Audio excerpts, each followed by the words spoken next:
Welcome to the IREL podcast. Are you sick and tired of real estate gurus pitching their next free construction deal, only to find out years later they were completely wrong? Worried the next overseas conference you spend thousands to attend will only be used to sell overpriced lots in deserted developments?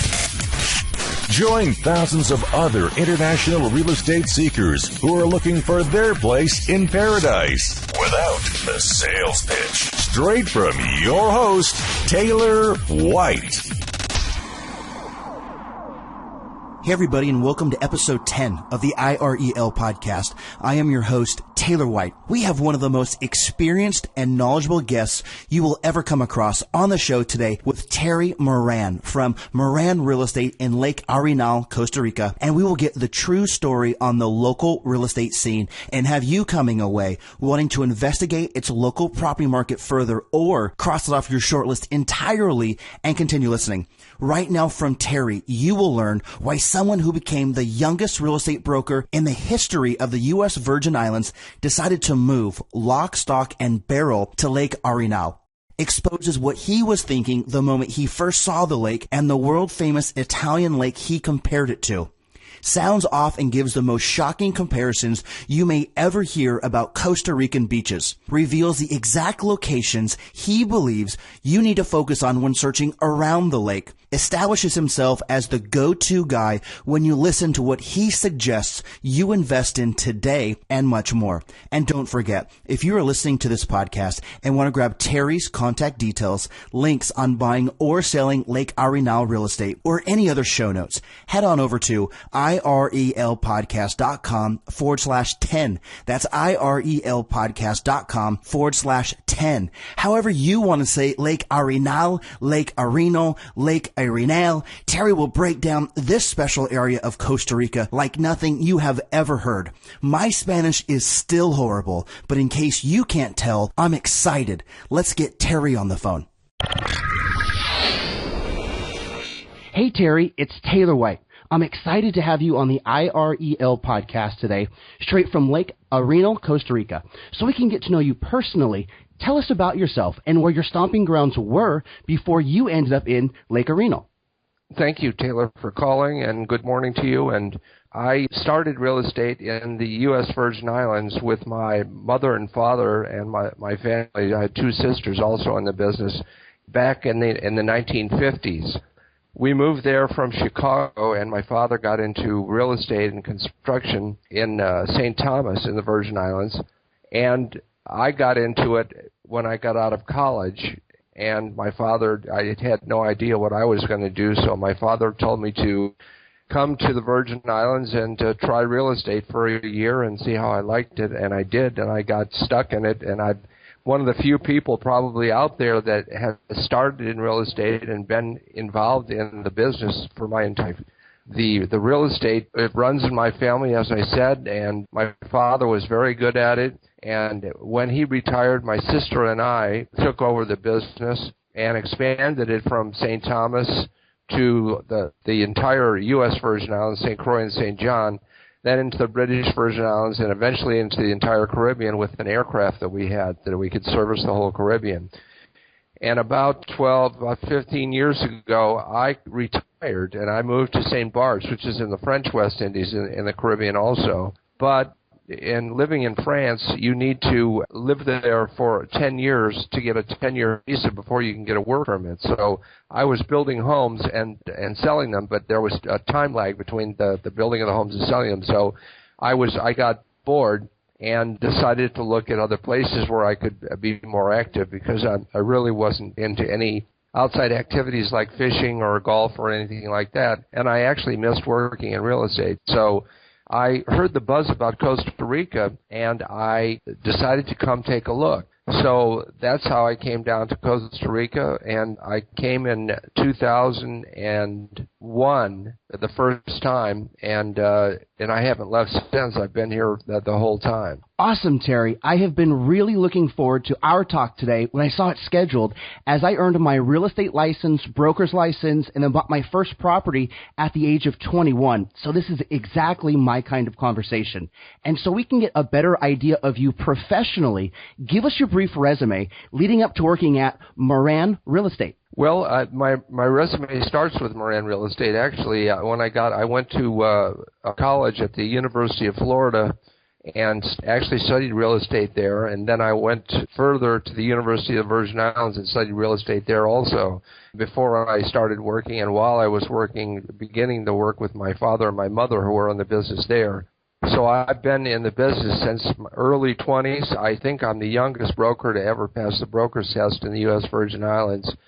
And from that point, got involved in the board of realtors there. My father was my mother and my father were the founders of the board of realtors in the Virgin Islands and got me involved in it. And I eventually became, at several points in my career there, the president of the St. Thomas, St. John, and the Virgin Islands board of realtors, the vice president, the treasurer, secretary. I was an international director of the board of realtors. And at one time, I was appointed by the governor of the Virgin Islands as the real estate commissioner of the Virgin Islands, in which I gave the tests for the people that were looking for a real estate license in the Virgin Islands. So, and with that, and through our contacts, and the business grew and grew and grew, and we had some very interesting times, and we had some very interesting clients in all our times in the Virgin Islands.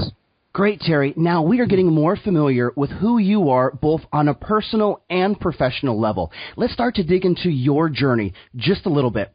Take us back to your mindset. What were some of the reasons why you decided to look at other countries to begin with years ago? And then maybe which countries you were considering before choosing Costa Rica? Well, as I said, I left the Virgin Islands about 15 years ago and lived in St. Bart's for 3 or 4 years, and we built houses there. But it wasn't enough to keep busy, so I was looking around on the internet, and I heard the buzz about Costa Rica.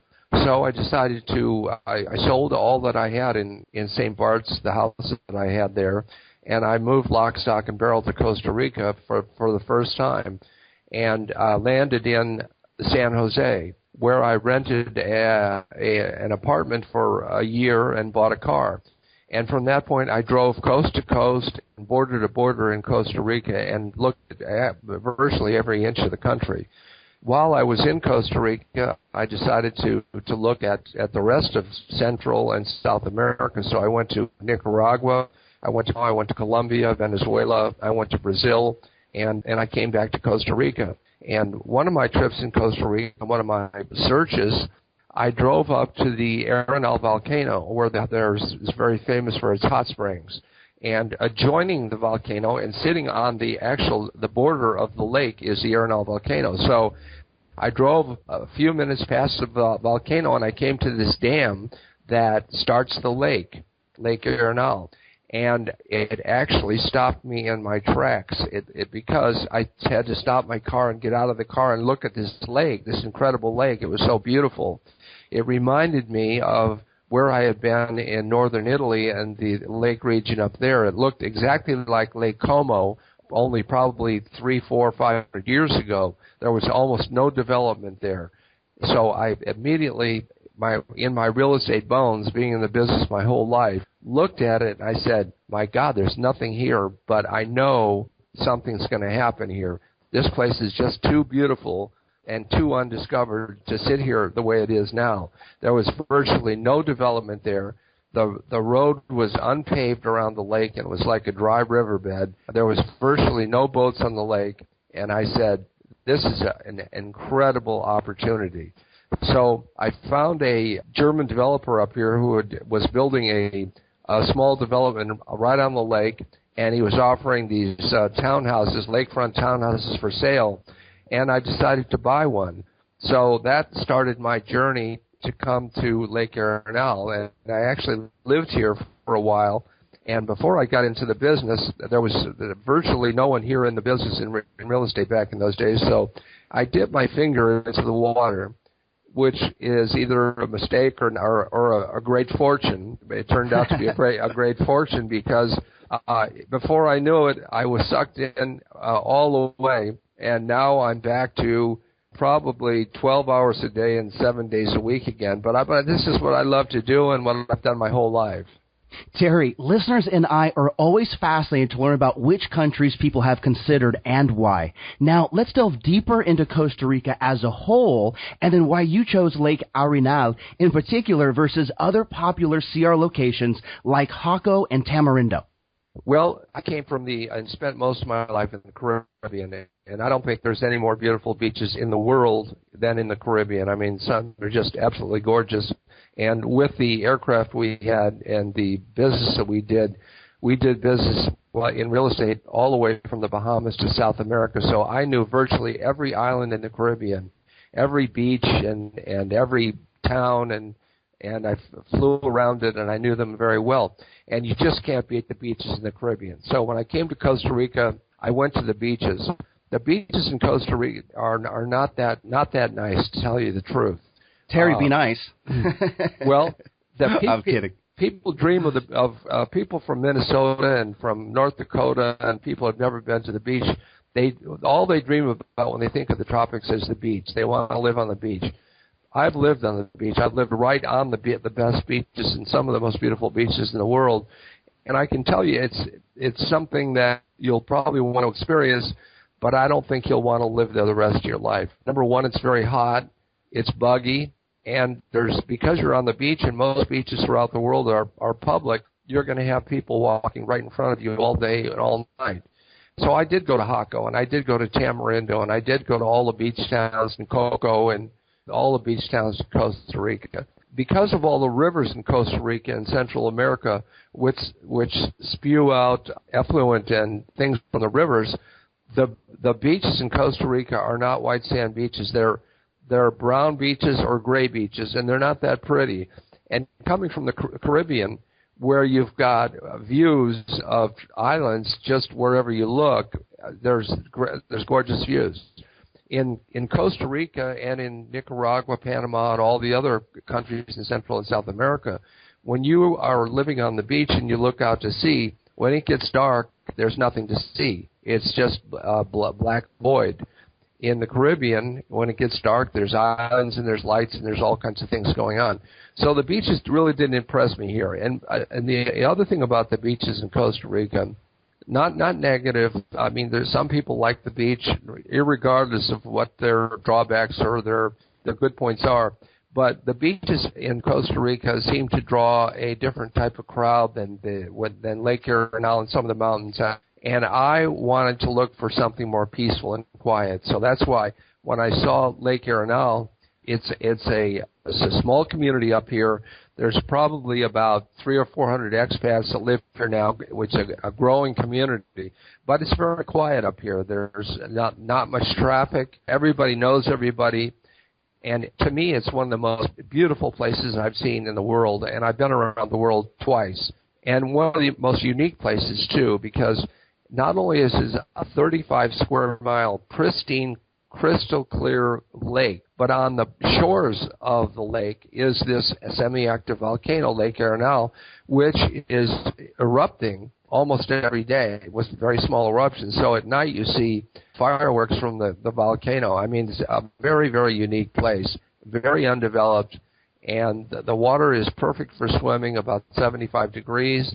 And I just couldn't find, no matter where I looked in Central and South America, and actually beyond that, I thought about the entire world, because when I left St. Bart's, I was in the position that I could go and settle anywhere in the world.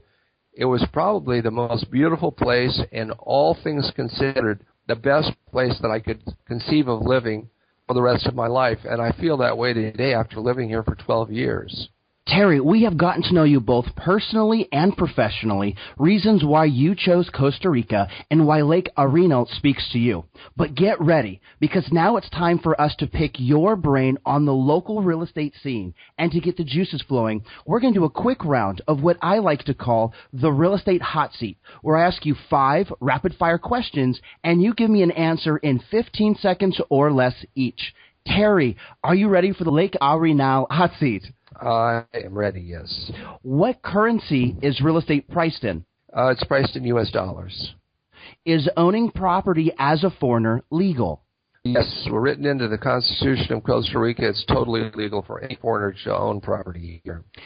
Can property be titled?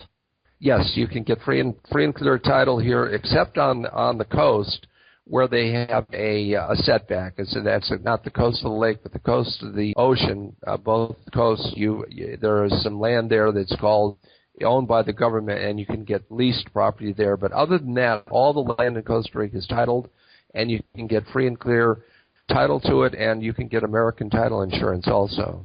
Can money flow in and out of Costa Rica easily, or are there currency restrictions?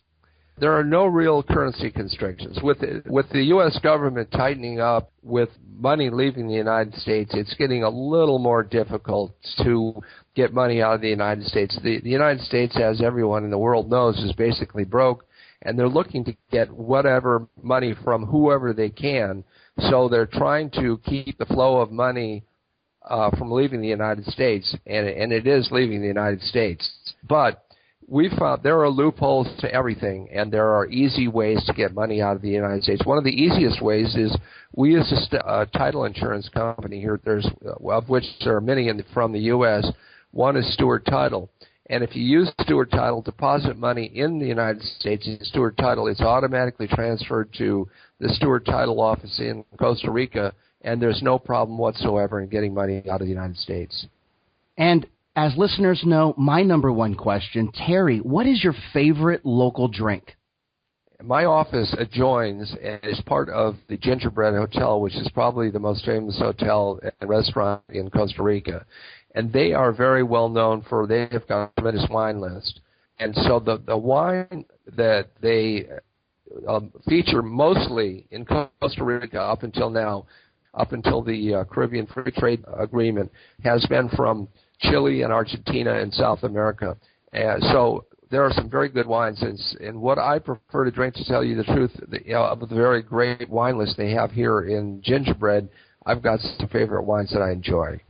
And Terry, before we move on, I checked the exchange rate today between the U.S. dollar and the Costa Rica colon, and it's somewhere around 500 colones to the U.S. dollar, or to simplify, $1 U.S.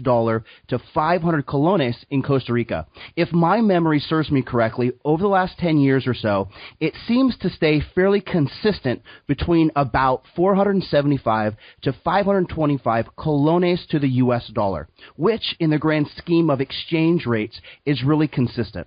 What are your thoughts on this and how it affects day-to-day cost of living, if any, in Costa Rica? Actually, the colone has been very, very stable the last 5 years. It's been very close to 500. And 10 years ago, it was close to 600. As the dollar gets weaker, and I think will continue to get weaker, I think the colone will get stronger. And one of the great things about the colone and the banks in Costa Rica, the national banks like Banco Nacional, there is the CD rates here. You can get from 8 to 10% return on colones in the banks here. I think the colone is very stable, and I think it's a great place to put money. It may be safer than the U.S. dollar, the way that they're printing money and the U.S. national debt is getting worse and worse every day.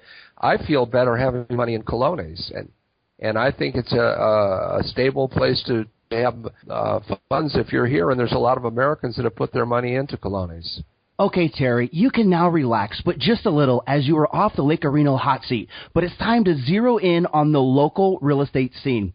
Give us your brief synopsis on the Lake Arenal real estate market over the last few years, where it is today, and then where you see it heading for the next few years. Well, I've been fortunate enough in my long real estate career from the late 1950s until to date, which is quite some time, to have gone through several real estate booms throughout my career, both in the Caribbean and in Costa Rica. Some great booms in the Virgin Islands in the 1950s, 1960s. There was another one in 1980. I was involved in a great real estate boom in the Dominican Republic in the 1980s. And we had a real estate boom in Costa Rica in the early 90s until the crash. But now it's coming back.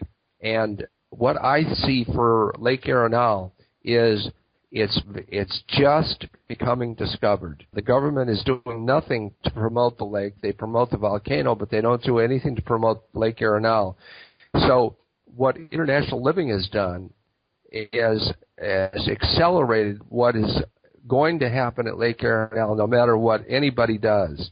And that the beauty of the lake is so gorgeous, and also the elevation of the lake being 1,500 feet, the lake itself sits in a bowl, so the lake elevation is about 1,500 feet, and the bowl goes to about 3,000 feet around the lake.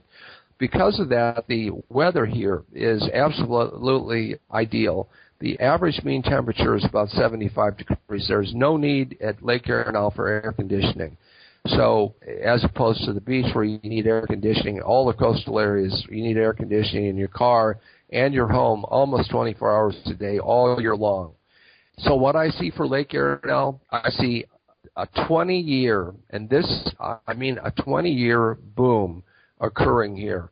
The lake is untouched. There is such a great need for inventory here. There are virtually no condominiums available. We have some clients that we're dealing with from the United States. By the way, I would say 85 to 90% of the clients that come to Lake Arenal are from the United States. But we've got some developers from the United States that have plans to build condominiums here and to do some larger developments. So right now we're getting a great demand, and we have actually a lack of inventory. There's very few boats on this lake, and the lake is absolutely gorgeous. There are 500-acre islands on the lake. There's beautiful bays. You can pull your boat right up to the base of the volcano and watch it erupt. There's great fishing.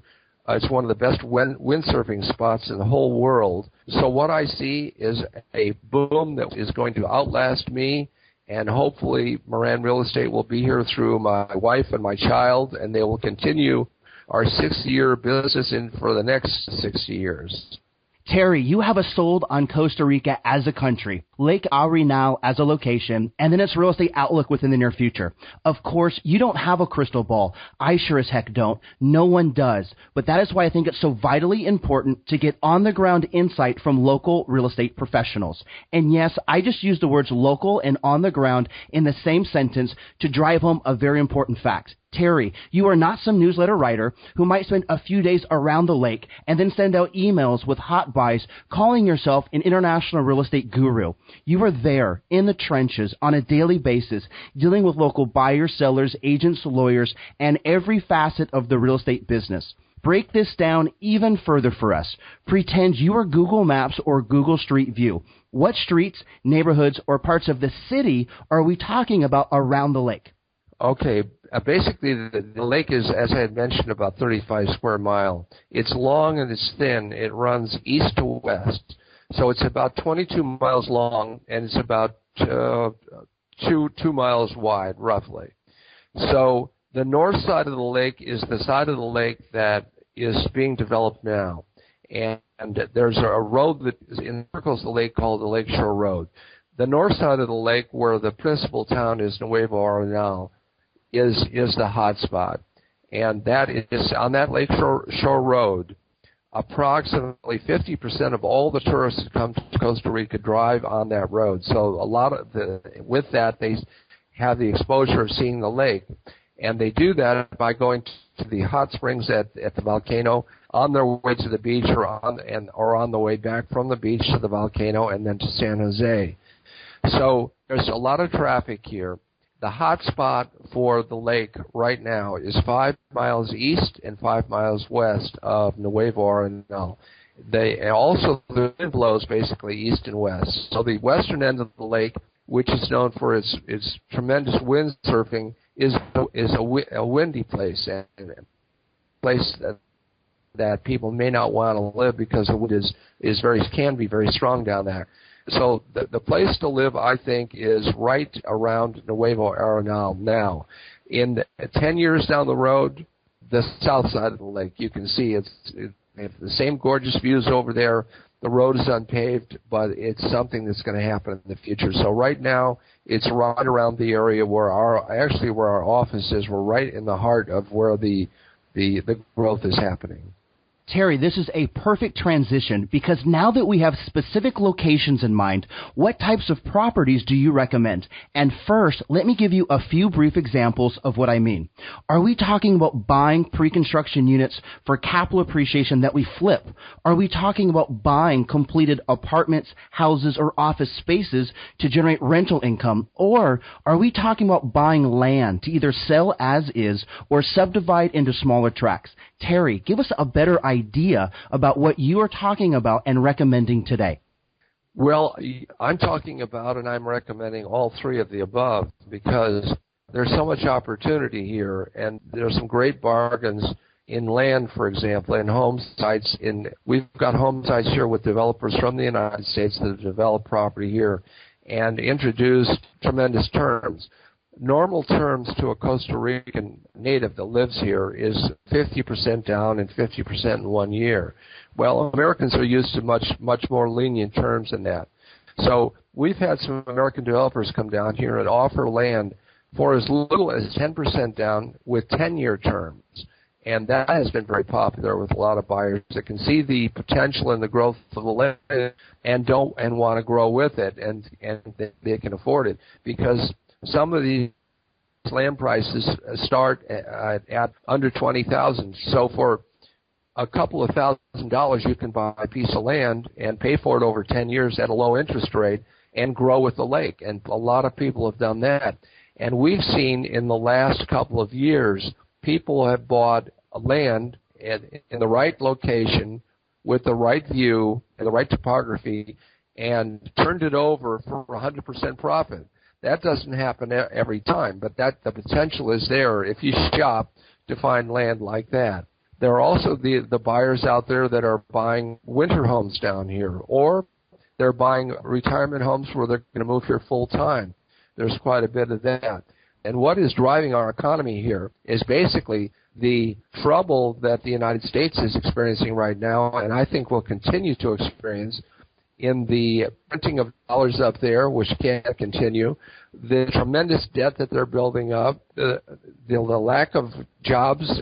What I feel, and a lot of people that come here and a lot of people that are very wealthy and very knowledgeable feel the bubble in the stock market. Something is going to happen in the United States at some point in the future because they can't continue the way they're doing now. So what people are doing is they're buying property outside of the United States to get their money out of the United States into a safe haven. And basically one of the best safe havens, if you consider all things in all locations all over the world, Costa Rica is probably one of the best. So what we're finding is people are buying homes and property, or they're buying farms. Some people are buying farms so they can grow their own food. There's just a lot of opportunities here, and the opportunities will continue as the developers come and they build different types of properties that are available. As I said, there's a lack of inventory. It's being responded to by developers, and it's just a great place to be and a great place to buy. Terry, absolutely fantastic breakdown. Now, I'm going to hit you up with a two-part question that I know everyone wants to know, and you have to give us a general range so we have some price points in mind. Here they are. Part 1, what would be the price range of what we are talking about? Maybe give us a starting price point at the low end to a final price point at the high end. And Terry, just to clarify, I am talking about total purchase price. Okay, let me break that down into land, condominiums, and homes. For land, I would say that you could start at about, you can still find a nice piece of land here with a lake view. And basically, you've got to remember that people come to the lake to see the lake. They're coming up here. That's the hook. That's the hook that we have in Costa Rica. Costa Rica's got, as does all of Central America, a million beautiful mountain towns, but there's nothing else there. It's a mountain town. It's in the mountains. The weather's good. This and that. There's a lot of them here and in Panama and in Nicaragua and other places too. But the hook we have here is the lake. So people come to the lake and they want to have a view of the lake. To get a nice piece of land with a view of the lake, you probably start about $15,000 to $20,000 and go up to about high end would be $100,000. Now the difference in the prices will be the size of the property, the location, the topography, and the view. For condominiums, there are not that many that have been built yet, but we do have some that are lakefront and gorgeous, and they have a lot of amenities like swimming pools, tennis courts, stables, clubhouses, and marinas. They're on the lake. We've got some one-bedroom condos completely furnished for around $125,000. We've got 2 bedrooms for about under $200,000, like $190,000, $200,000, and we've got some 3 bedrooms for $250,000 to $300,000. For houses, you can buy a Tico house. A Tico house is a house that was built by a Costa Rican that has been renovated by an American to American standards with new plumbing and different design and electricity and this and that. You can get a great Tico home with a lake view for about $80,000, $75,000, $80,000. If you want to get a new American-style house with granite countertops and top-of-the-line appliances, stainless steel and all that, you're probably talking $200,000 to $300,000 and up, right in that price range there. Okay, Terry, let's transition to part 2. What would be the cost per meter? Again, maybe a starting price point at the low end and a final price point at the high end. The Tico houses are normally on small pieces of land, about normally around a quarter of an acre. When you get the townhouses and the condominium, of course, are on common land. The American-style houses will go anywhere between, normally, they will go between a half an acre and an acre. Now, we do have a couple of developments here which are unique to this area and a growing thing and something that's very desirable to a lot of people. That is our larger pieces of land, or a house on a larger piece of land, anywhere from 2 to 15 acres. Now, the purpose for that is that some people come to Costa Rica and they may want to keep a horse, for example. So we've got a couple developments that they're called equestrian estates, which comes with amenities such as a stable where you can board your horse when you're not using it, and a clubhouse. But the other point of having a larger piece of land is there are some people that are so worried about what's happening in the world today that they want to have enough land to grow their own food if things really, really, really get bad. And the good thing about this area is the soil, because of the volcano and et cetera, the soil is black and it's rich. The rainfall is so adequate. We get about 100 inches of rainfall a year. And the weather, of course, is perfect. So you can grow on 1 hectare of land, which is 2.5 acres of land, enough food for a family of 4, if it came to that. Now, you're not going to eat hamburger every night, but you're going to be able to survive. So there are some people out there that are actually have that in the back of their mind. What they're buying is the ultimate insurance policy that if things get bad enough in the world that they can come to their little farm in Costa Rica and they can survive, live on their land. There's the other thing about Costa Rica and our area here with 100 inches of rain is that there's springs and rivers all around the lake. The water has been tested in most of these springs which come out of the national parks that surround the lake also. The water's been tested better than bottled water you can buy in the store. So you've got perfect water, you've got black, rich soil, you've got a great climate, and if worse comes to worse, there's no better place to be in the world. Terry, this is a question I like to call, what would Grandma do? My grandma calls you up, says she has X amount of dollars to spend. You can't let my grandma down. Share with us 3 specific examples you would show her and explain why these make sense. I would recommend to your grandmother that she buy one of several things. One, I would recommend that she buy a parcel of land with the right view, right location and the right topography in a gated community, and try to find one that's newly opened so that there's good selection and the prices are opening prices, which we have several. And I would tell her to buy it on terms, because when you're buying things on terms down here, for example, they can buy a piece of land for 10% down with 10-year terms, and in some cases with no interest. So your mother or your grandmother or whoever could buy a piece of land, make small payments on it every year for 10 years with no interest as the lake and as the development grows, and watch that land appreciate very quickly over a fairly short period of time and have a tremendous investment.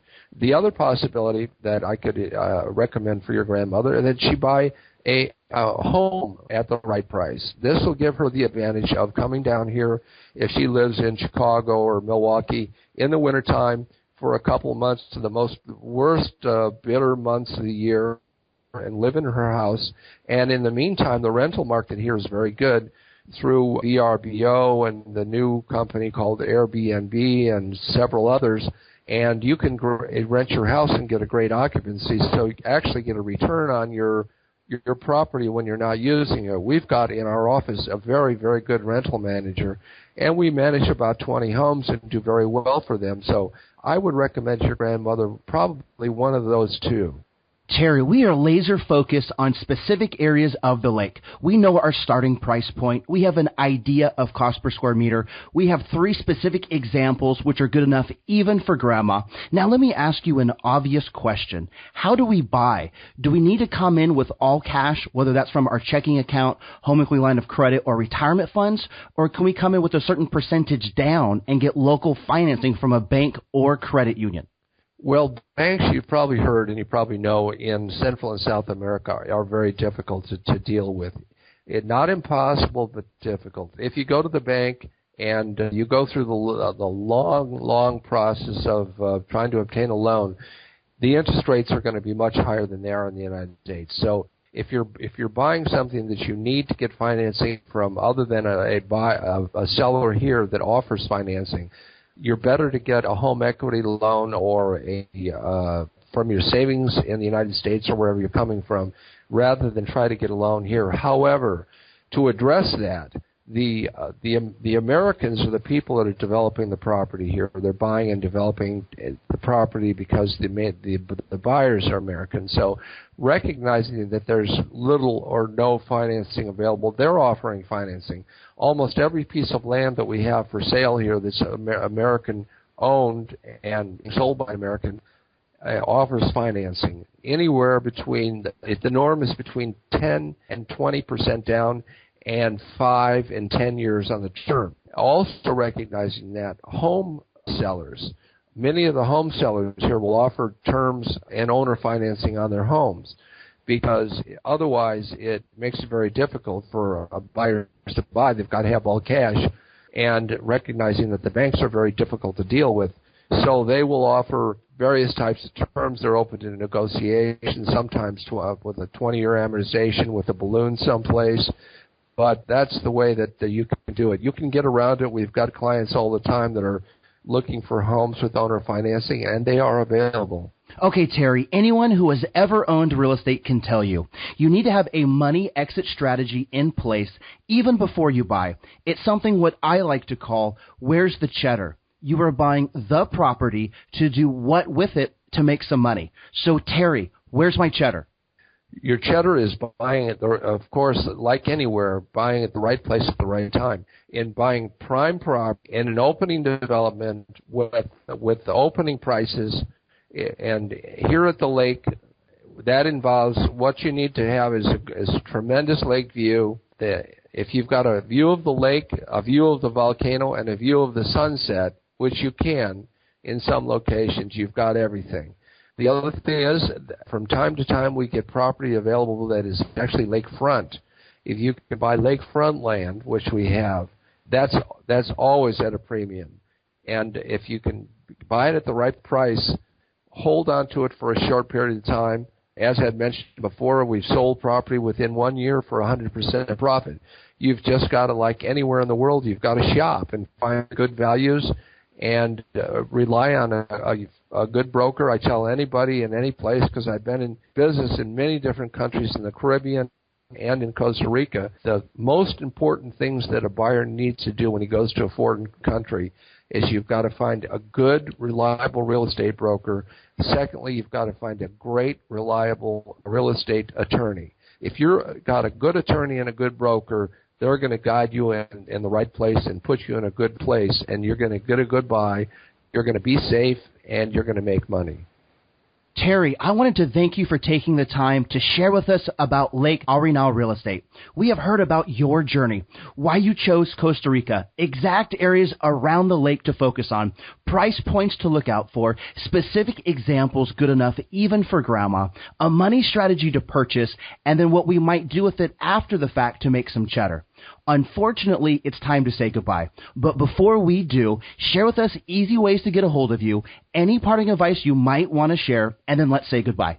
Okay. The easiest way is to go to my website, moran.lakearenal.com, which has got all my contact information on it. You can call me on my cell phone in Costa Rica, which is 011-506-8880-8888. 24 hours a day. Our office is open 7 days a week, so there's always someone here. We've got a number in the United States that you can dial toll free, 305-307-0088. There are rings in our office here in Costa Rica. Or you can email us at moranrealestate@gmail.com, and we will get back to you. One of our promises is to respond to any email, any inquiry, any way, within 24 hours, and we do that. Awesome, Terry. I have really enjoyed this conversation straight from Costa Rica to our earbuds, and I hope we can catch up again in 3 to 6 months. It's been my tremendous pleasure. Thank you very much, Taylor. I want to thank Terry once again for his fantastic take being on the ground in Lake Arenal, Costa Rica. Having a guest like Terry on is truly a special thing, as it was evident during our call that his vast knowledge in real estate, his love for Costa Rica, and then his on-the-ground insights around Lake Arenal is second to none. Whenever I hear someone speak about investing in fire sales, getting 100% return on property investments, and then what his team is doing right now for clients, I just shut up and take notes. I can't wait to get Terry back on the show again soon with more specific Lake Arenal investments he believes you need to hear about right now. If you're listening to this podcast and want to grab Terry's contact details, links on buying or selling Costa Rican real estate, or any other show notes, head on over to irelpodcast.com/10. Do you get excited watching all these real estate reality shows on TV, but then get really frustrated when you have no way to contact them? Tired of searching for overseas property online, only to get stuck in email hell with sales pitch after sales pitch about so-called secrets? Yeah, that makes two of us. Whether you want to hear direct from an agent in Didim, Turkey, a real estate broker in Puerto Vallarta, Mexico, a developer in Azuero, Panama, or a lifelong real estate professional like Terry, I invite you to join me. Head on over to irelpodcast.com/10 to get started. You have been listening to the IREL Podcast with Taylor White. Be sure to hit up irelpodcast.com for more. That's irelpodcast.com. Thanks for listening.